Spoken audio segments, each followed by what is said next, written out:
In one study, 99% of NFL players showed signs of CTE. However, I will say this, though.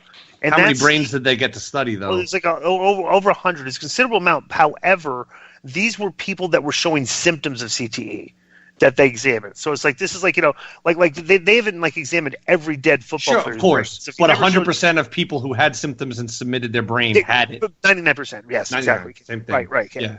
Okay, before the science was settled, Maroon spoke out, saying there was no connection between football-related concussions and CTE. But in a study published by Maroon, he failed to disclose his 30-year relationship with the NFL, which is nothing if not of a conflict of interest.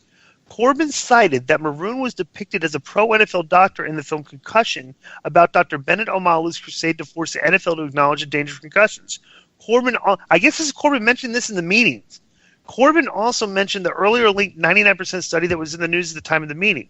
Maroon apparently agreed with Corbin that CTE was a problem, but downplaying how severe and common the cases are, disagreeing with the 99% study, and reportedly saying that people needed to keep things in, quote, proper perspective. Corbin and Maroon argued back and forth in the middle of the talent meeting. It was said to be awkward and described as, quote, like time standing still.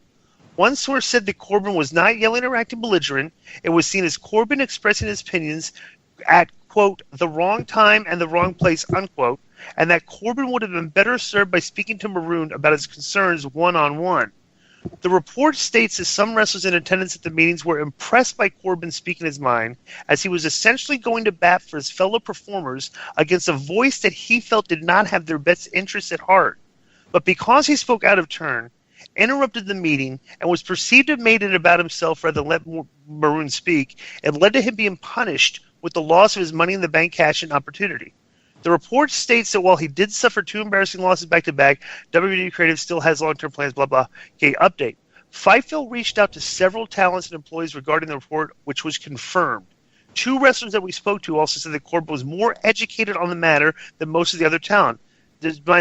Obviously, if he's played NFL football, he'd probably know, okay, because they're very proactive on that.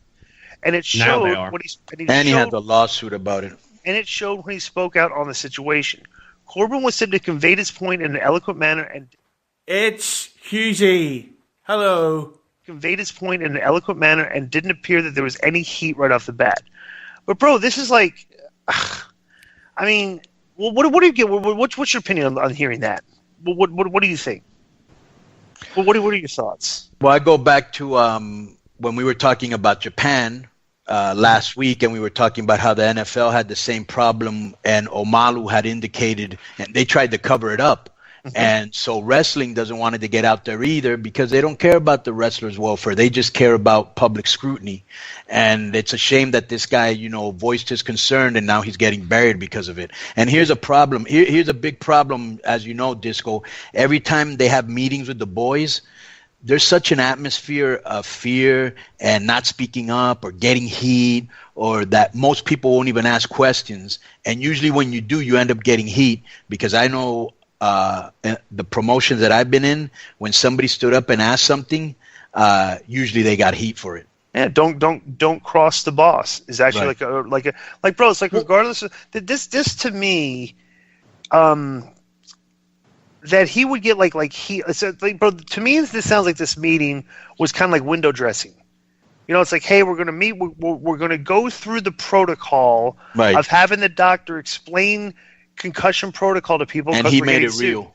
Yeah. And you got one guy's like really educated on the subject matter, that's maybe probably more educated on the subject matter, kind of calling out the guy and some of the things he's not relaying to the talent, and he's getting heat for it.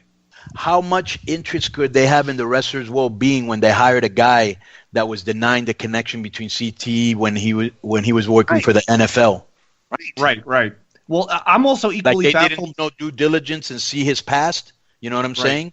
But I'm also baffled, like you said earlier. And then one more thing, real quick. And then now this guy might be being buried for speaking out.